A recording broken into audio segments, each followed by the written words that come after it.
seems to believe that it alone has the power to formulate a foreign policy, whereas the civilians might think otherwise. The second question is that what do you think is the real legacy of Pervez Musharraf? It appears that 9/11 and countering 9/11 was the basic function that he had to perform, whatever the circumstances. Thank you. I'll take the second question first.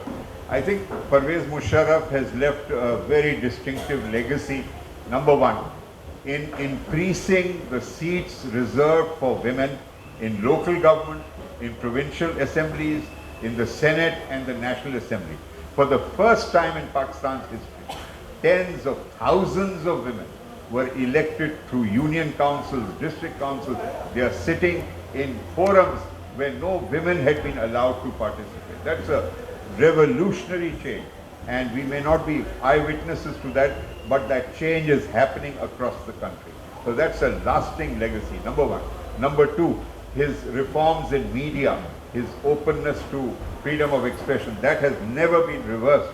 It can't be reversed now. That's a lasting legacy. Third, he also introduced reforms in certain laws, juvenile justice, for example. Election Commission of Pakistan, he actually strengthened, I've referred to it. It's not acknowledged, but a military dictator actually made ECP more autonomous than civil governments had done.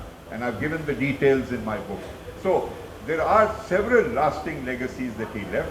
About the army's role in foreign policy, yes, it is unfortunate that the army plays a major role, but that's because of the very peculiar challenges that Pakistan faces.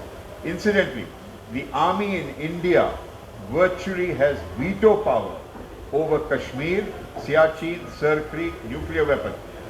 No government in India will take any radical decision or change its policy without support from the Indian military. And in many ways, the Pentagon in America also exercises disproportionate influence on Afghanistan policy, on Iraq policy. So it is a fact of life that we have to live with. We need to build the confidence of civil political leadership. Thank you. Thank you. I'm so sorry we have to. I'll just end with a few words from George Orwell, who wrote this in 1980. His novel was called 1984, and he wrote it in the late 40s. And it's about the past. He says, he who controls the past controls the future. He who controls the present controls the past. Now that is the power of narrative and building perceptions about what was past, what is present, and what will be the future. Thank you.